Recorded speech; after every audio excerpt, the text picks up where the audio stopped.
Hello and welcome to JSB Talks Digital, the podcast for marketers, digital transformation champions, and those of you bringing your skills into the digital age.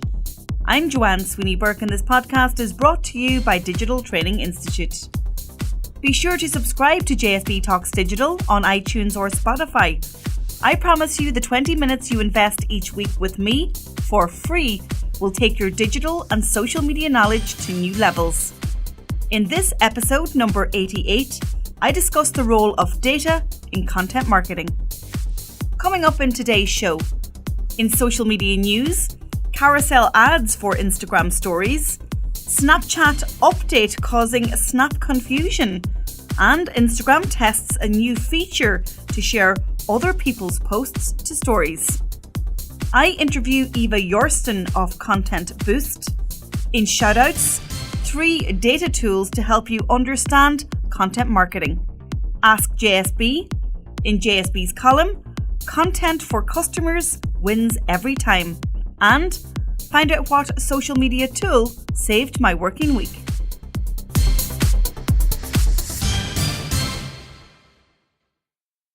Social media news. Instagram has released carousel ads for Instagram stories. The new feature allows advertisers to have up to 3 pieces of media per stories ad. Before, it was just 1. Carousel ads for Instagram stories acts in the same way as other stories content, meaning you can tap through, swipe back and forth, or pause the content whenever you like. Now with 2 additional pieces of media, advertisers can add depth to their storytelling in the same way the community does today. The fashion brand Gap is tapping into carousel ads for Instagram stories to incorporate native elements like pinning and drawing tools and using the additional space to highlight more of their campaigns. Have a look at the blog post associated with this podcast to see how Gap are using carousel ads.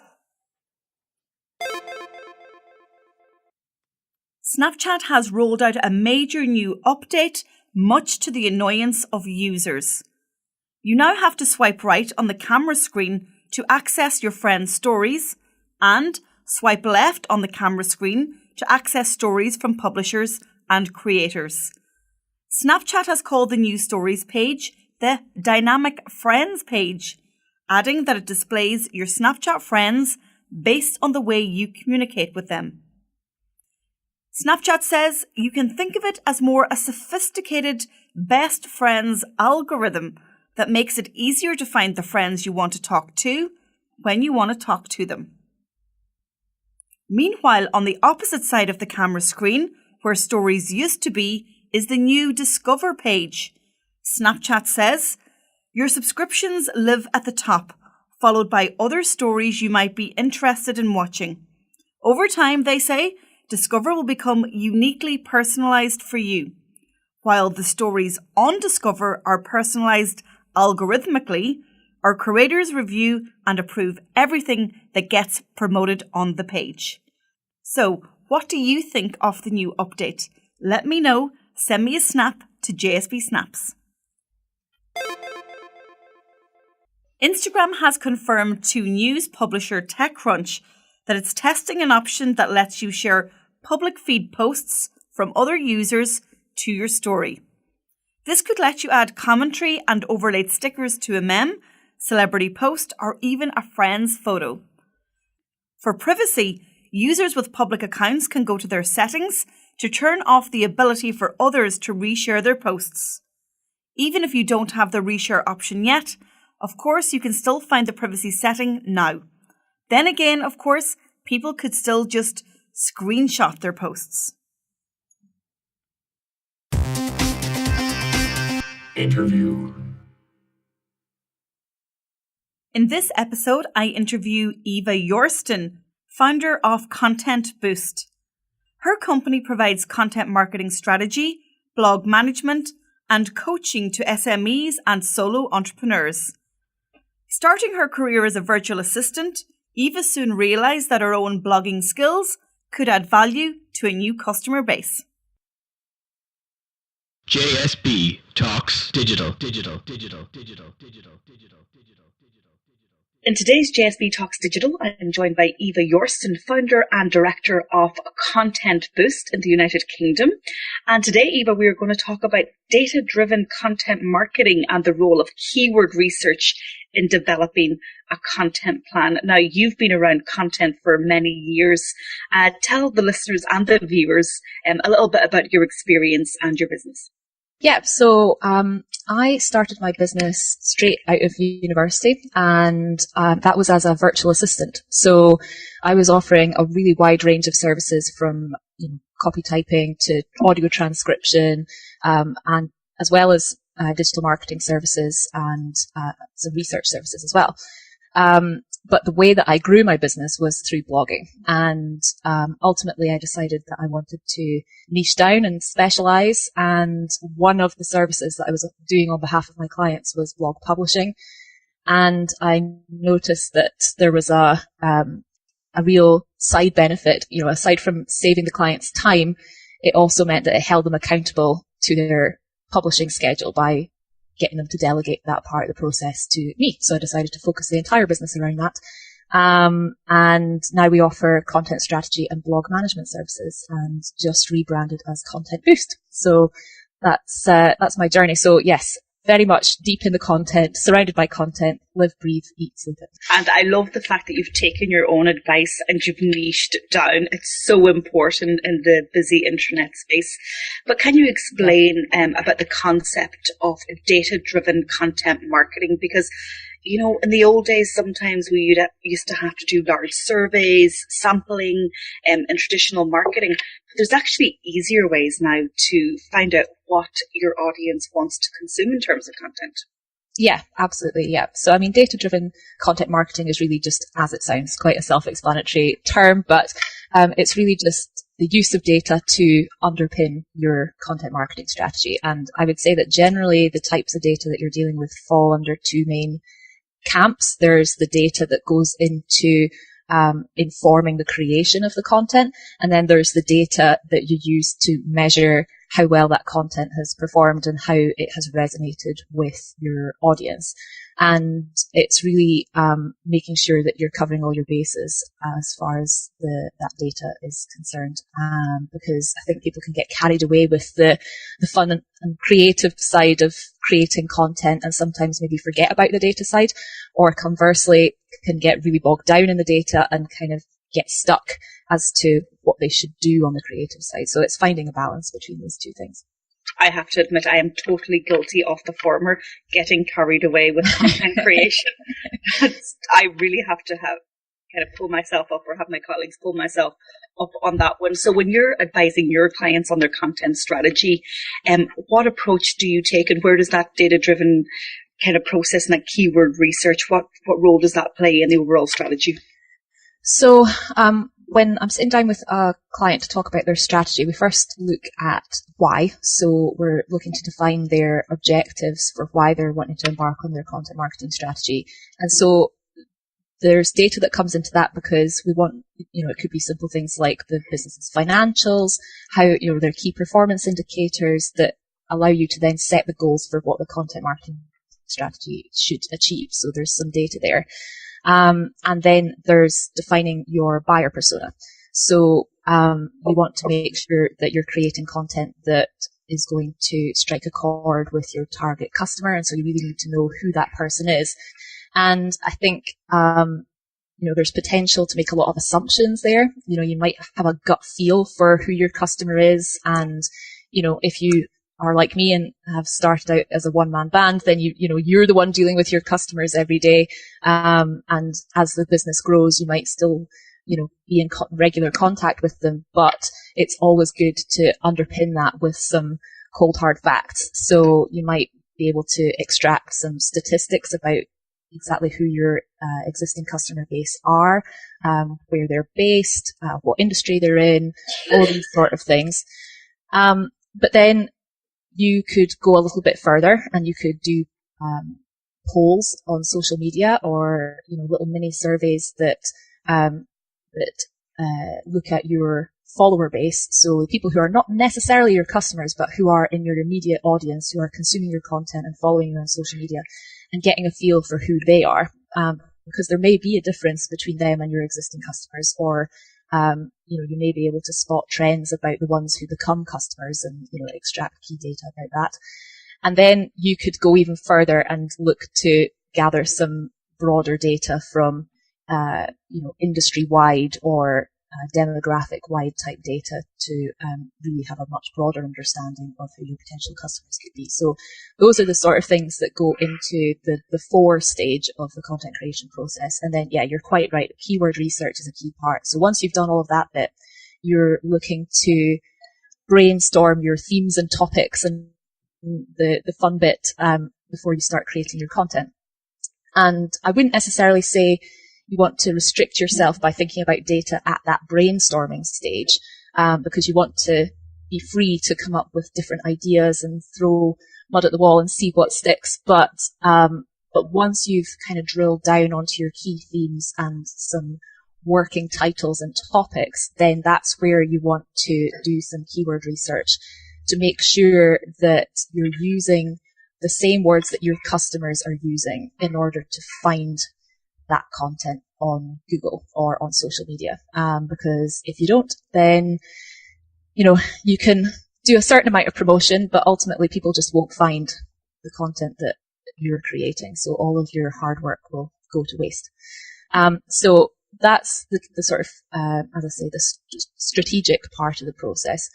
Through our blog management services, we also do measurement of the performance of the content. So this is after you've created your content, you've published it, you've put it out into the world, you've promoted it via your email marketing system and social media and all the rest of it.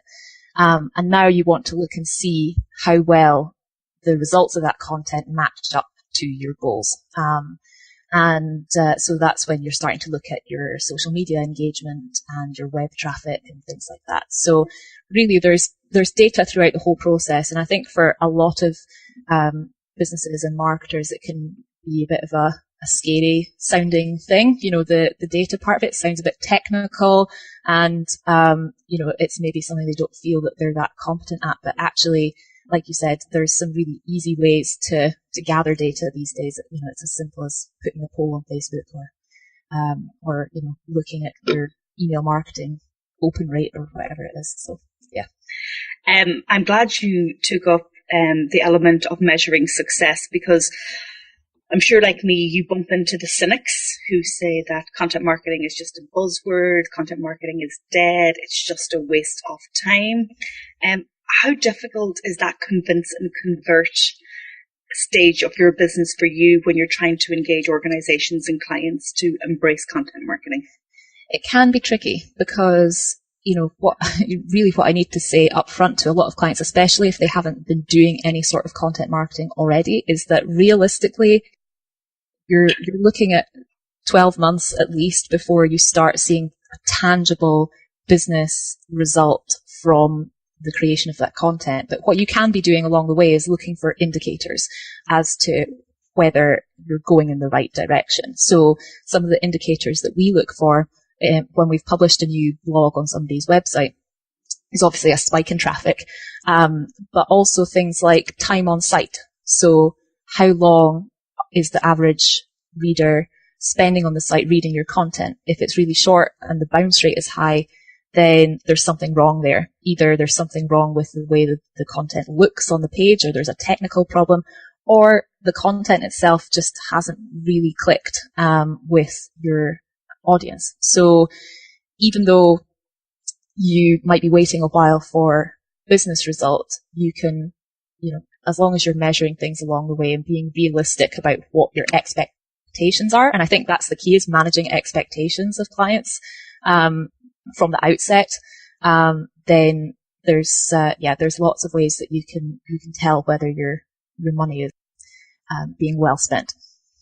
I love the fact that you mentioned that 12 months is probably a realistic time frame for people to expect a return on their content marketing. It is the long game. There are shorter games in terms of, PPC, social advertising, but content marketing is a long game. And I know in my experience, my blogging and podcasting has definitely paid off because people are watching, you're building up trust, you're building up authority. And by the time they get in contact, they've made their mind up. Exactly. Yeah. I mean, what is it? The zero moment of truth. 70% of the buying decision is made before the customer even gets in contact with you. Yeah. And it's so true. But, I do think though that if the more content you're creating, you could potentially see faster results.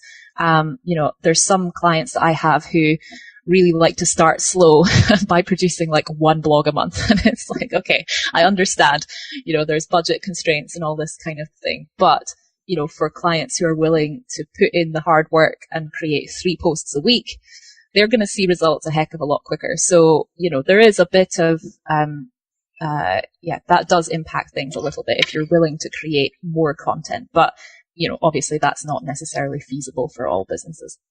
So you went through in depth all the types of data that you can use in terms of developing your strategy, but also measuring success.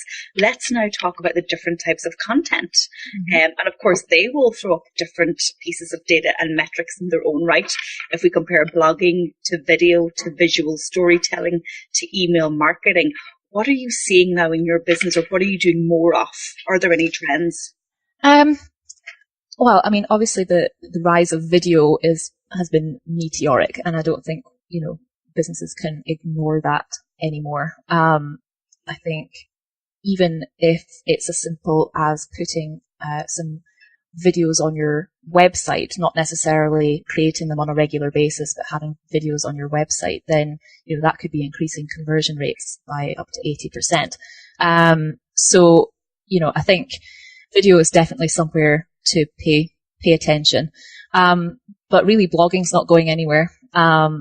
People still turn to Google to search for things, and yes, videos come up in Google, but ultimately it's text-based content that is still going to dominate search engine results. And even with voice as well, voice search, it's still at the moment text-based articles that come up in voice search. So it's the big formats are still there, but I think somewhere that customers, or my customers, businesses can spend a bit more time planning is around how they're going to repurpose their content from the outset. So, they might focus on one key medium as being their place on the internet, whether that's their blog or their YouTube channel or their podcast, but also thinking about, okay, how can I turn that bit of content into other bits of content? And I think that's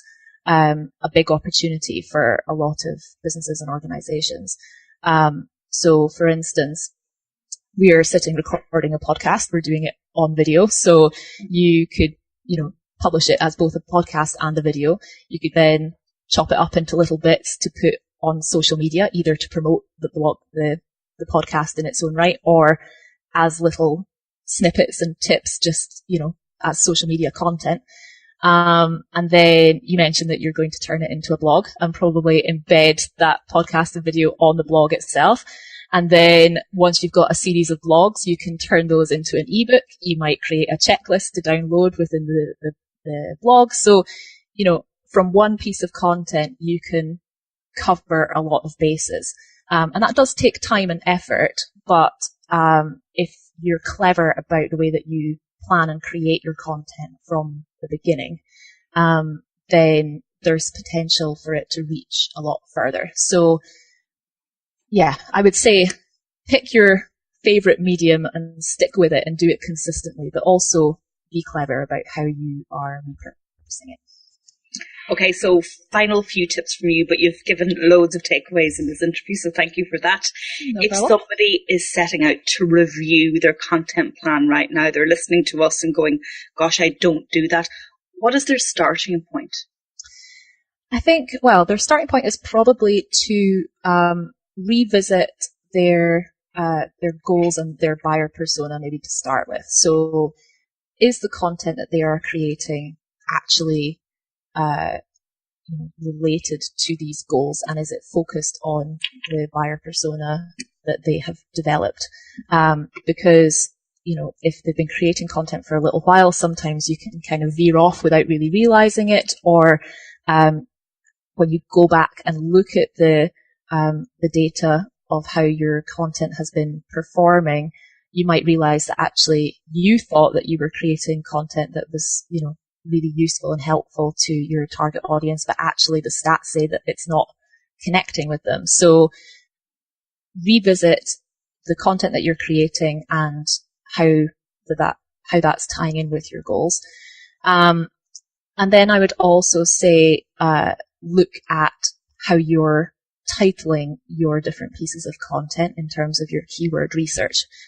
So that's another big pitfall for a lot of content creators, is that they come up with a sort of clever title or something kind of whimsical or funny or something like that, which is great. But ultimately, if that title doesn't contain the keywords that you're trying to target, then it's not going to get as much legs. So you need to put yourself in your customer's shoes, really, and think about, if I was Googling for the answer to my question, and this was this bit of content was the answer to the question, what would I be Googling? And so again, it all ties back to the buyer persona. The last thing is probably just to, even though, you've got to pay attention to the data, not to get too bogged down, because at the end of the day, it still should be a fun, creative process, and sometimes you just get a flash of inspiration, and that's the thing that can go viral. So it's like I said at the beginning, really having a balance between the data and the creativity.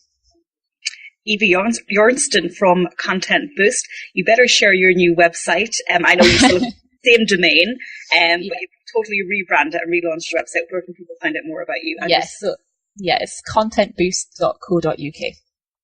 Great. Well, listen, have a great day. I'm off to repurpose this video podcast and blog post. Great. And thank you for joining me on JSB Talks Digital. Thanks so much for having me, Joanne. Shoutouts. In this part of the show, I give shoutouts to brands, organizations, or individuals whose work online is remarkable and worth talking about. In this episode, I'm sharing 3 data tools to help you better understand content marketing. 1. Google Analytics gives comprehensive demographic data about your audience. It measures engagement, helps you determine which topics are most liked, and identifies where the audience is coming from. You can rely on Google Analytics to measure the effectiveness of your social media marketing efforts, as well as other campaigns. 2. Free for personal use with the ability to upgrade, Scoop.it is a content curation and analytical tool used by over 1.2 million people and companies. Basically, its own network publishes and shares your posts and plugs into any mainstream social tool like Buffer. Analytically, Scoop.it measures your views, visitors, comments, and shares per day, and integrates with Google Analytics. Its Guide Center offers product guides, case studies, demos, and FAQs on how to use this extensive tool. 3. FollowerWonk analyzes a Twitter account's followers and tweets to present a range of information useful for targeted marketing. The data is broken into charts that make for a simplified graphical representation. FollowerWonk also allows you to figure out most used hashtags for an account, as well as optimal times for tweeting. And that means when most of your followers are active on Twitter. Ask JSB. In this week's Ask JSB, Sinead asks, how much content is enough? That's a great question, Sinead. Thank you so much for submitting it via Twitter. Well, there isn't just one answer to how much content is enough. It all goes down to your customers and your prospects. Who are you producing content for? If you've listened to any of my older episodes of JSB Talks Digital, you will have heard me say that consistency in content creation is king. So, if you decide, Sinead, to start producing a blog post twice a month, then make sure that you stick to it. The same goes for social media content, email marketing, video creation, and something like podcasts. I committed 88 weeks ago to creating and producing, publishing and promoting a podcast once a week. And I have delivered every single week for my audience. So the answer to your question, how much content is enough? Well, it's about consistency. JSB's column. In today's JSB's column, I'm going to remind you of the importance of producing content for your customers. You probably will have heard the statement, content is king. It is. Content is king. But let me tell you why you should be producing content at the speed of light. The social web operates all around content. Content sparks conversation. I'm talking to you right now, you're listening, and hopefully at the end of it, you're going to act on my calls to action. Content also sets you apart from your competitors.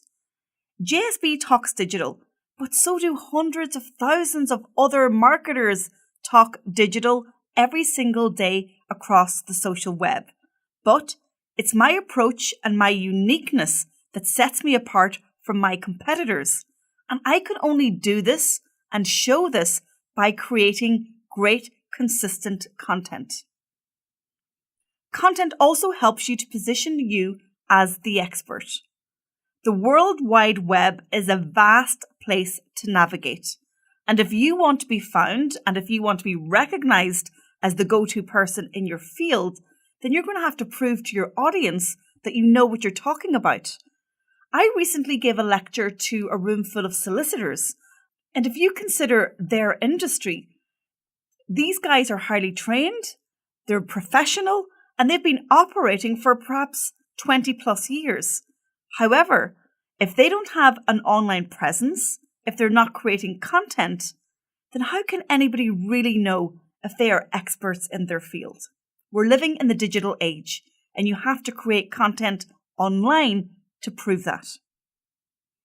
Content also helps your customers to find you. Did you know that most of the customers that I'm working with right now have found me through my blog or my podcast? They've been watching, they've been reading, and they've been listening to the content that I have been sharing with them. My content speaks directly to my ideal customer, and with that, content helps me build my business. Finally, if you've got a website, then Google isn't going to rank it on the first page of the search engine if you don't have dynamic content. What I mean by dynamic content is content that is updated regularly. The best way to have this happen is to add a blog to your website and ideally to add a new blog post once a month. So, if you haven't recognized already the power of content creation, then you're missing a digital trick and you're not taking the advice of JSB on board. If you're stuck and you need some help with your content marketing strategy, then get in touch. Drop me an email to joanne@digitaltraining.ie and let's have a chat. Social media tool of the week.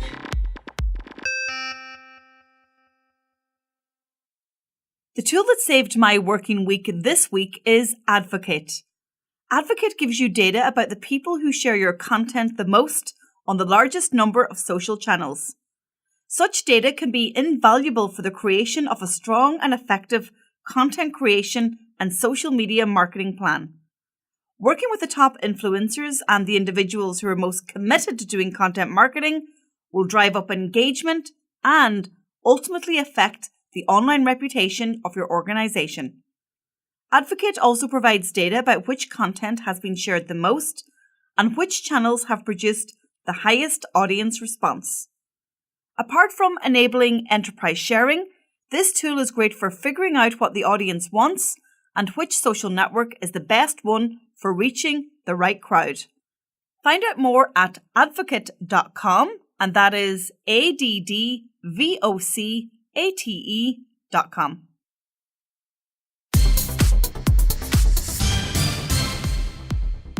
Thank you so much for tuning into episode number 88 of JSB Talks Digital. As always, I have everything discussed on today's show on my award-winning blog at digitaltraining.ie. Be sure to subscribe to JSB Talks Digital. You'll find it on iTunes, Spotify, Libsyn, Stitcher, and SoundCloud. Please send me your questions and your topic ideas for the show. I'm always looking for new problems to solve on your behalf. Send me a tweet to @tweets by JSB. Post a comment on our Facebook page. It's Digital Training Institute. You can also snap me to JSB Snaps, and you'll find me on Instagram at JSBgrams. I'm Joanne Sweeney Burke. This is JSB Talks Digital. Thanks for listening, and I'll talk to you soon. JSB Talks Digital.